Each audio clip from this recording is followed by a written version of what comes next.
एक पहाड़ी गांव था जहां प्रकृति की गोद में लोग सादगीपूर्ण जीवन जीते थे। इस गांव के बीचों बीच एक प्राचीन शिव मंदिर था जिसकी पूजा अर्चना लोग श्रद्धा से करते थे। परंतु समय के साथ लोगों की आस्था कम होने लगी। गांव में रहता था एक युवक अर्जुन नाम का। वो बुद्धिमान तो था लेकिन आधुनिकता के झांसे में आ गया था। उसे धर्म कर्म में विश्वास नहीं था। वो हमेशा पूजा पाठ करने वालों को अंधविश्वासी समझता था। एक दिन गांव में अजीब अजीब घटनाएं होने लगी। रात को डरावनी आवाजें सुनाई देती, लोग बीमार पड़ने लगे। गांव में एक अंधकार छा गया। लोग डर के साए में जीने लगे। अर्जुन भी इन घटनाओं से परेशान था, लेकिन वो अपने अहंकार के कारण किसी से मदद नहीं मांगता था। एक रात उसे एक स्वप्न आया। स्वप्न में वो एक काले बादल के बीच में खड़ा था। तभी एक तेज प्रकाश हुआ और उसके सामने भगवान शिव प्रकट हुए। भगवान शिव ने अर्जुन से कहा, हे पुत्र, अंधकार को दूर करने के लिए तुम्हें ही आगे आना होगा। इस गांव में शिव की भक्ति कम हुई है, इसलिए बुरी शक्तियां सक्रिय हो गई हैं। तुम्हें अपने अंदर की शक्ति को जगाना होगा। स्वप्न से जागने पर अर्जुन के मन में एक उथल पुथल मची। उसने अपने अहंकार को छोड़ने का फैसला किया। वो शिव मंदिर गया और घंटों ध्यान किया। धीरे धीरे उसके मन में एक शांति आई। अगले दिन अर्जुन ने गांव वालों को इकट्ठा किया। उसने उन्हें बताया कि वो अब से गांव की रक्षा करेगा। वो रोज सुबह शिव मंदिर जाकर पूजा करेगा और लोगों को भी साथ लाने को कहेगा। गांव वाले पहले तो आश्चर्यचकित हुए, लेकिन बाद में उन्होंने अर्जुन का साथ दिया। रोज सुबह गांव के लोग शिव मंदिर में एकत्रित होने लगे।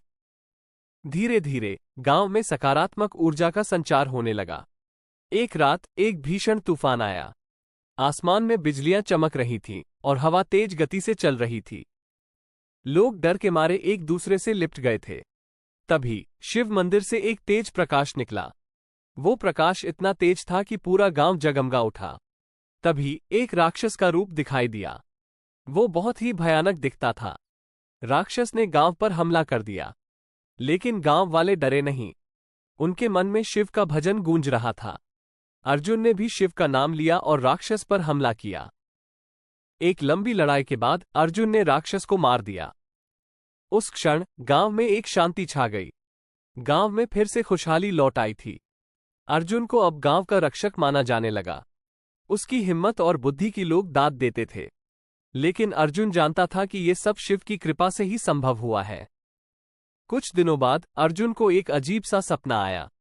सपने में वो एक विशाल पहाड़ पर चढ़ रहा था। पहाड़ की चोटी पर एक गुफा थी। गुफा के अंदर एक चमकदार प्रकाश था। अर्जुन उस प्रकाश की ओर बढ़ा।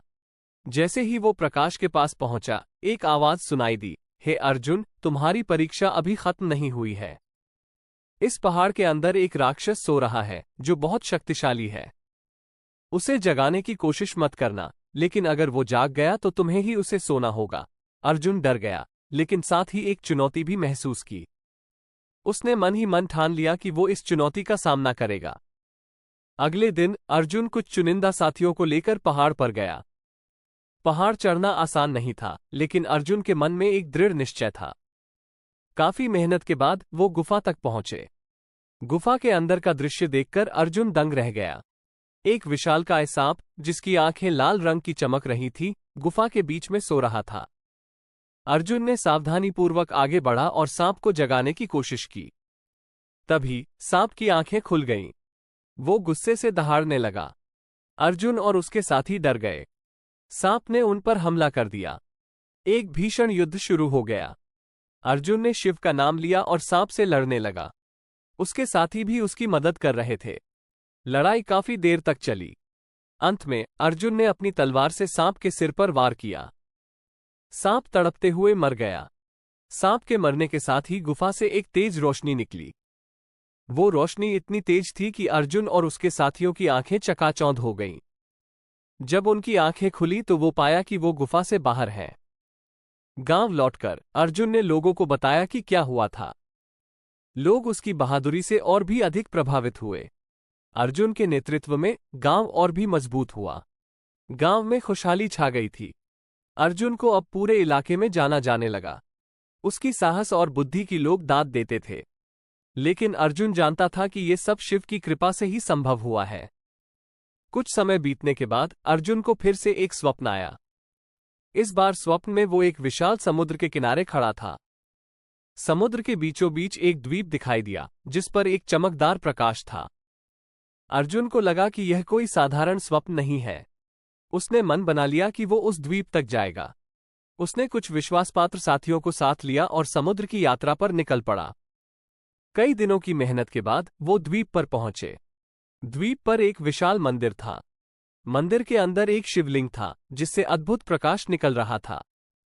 अर्जुन और उसके साथियों ने मंदिर में पूजा अर्चना की। जैसे ही उन्होंने पूजा खत्म की, मंदिर के फर्श पर एक निशान दिखाई दिया। उस निशान पर खड़े होकर अर्जुन को लगा कि उसकी आत्मा का शुद्धिकरण हो रहा है। तभी आसमान में काले बादल छा गए। एक भयंकर तूफान आया। समुद्र की लहरें उठने लगी। द्वीप हिलने लगा। अर्जुन और उसके साथी डर गए। तभी मंदिर के शिवलिंग से एक तेज प्रकाश निकला। वो प्रकाश इतना तेज था कि पूरा द्वीप जगमगा उठा। तूफान धीरे धीरे शांत होने लगा। अर्जुन को लगा कि ये शिव की ही कृपा है। वो और उसके साथी सुरक्षित वापस गांव लौट आए। गांव वाले उनकी वापसी का बेसब्री से इंतजार कर रहे थे। इस घटना के बाद अर्जुन का सम्मान और बढ़ गया। लोग उसे भगवान का दूत मानने लगे। लेकिन अर्जुन हमेशा विनम्र रहा। वो कहता था कि ये सब शिव की कृपा है। अर्जुन ने अपने जीवन को लोगों की सेवा में समर्पित कर दिया। उसने गांव में एक पाठशाला खोली जहां बच्चों को शिक्षा दी जाती थी। वो लोगों को धर्म और कर्म के महत्व समझाता था। इस तरह अर्जुन एक साधारण से युवक से एक महान नेता बन गया। उसकी कहानी सदियों तक लोगों की जुबान पर रही और लोग उसे एक आदर्श व्यक्ति के रूप में याद करते रहे।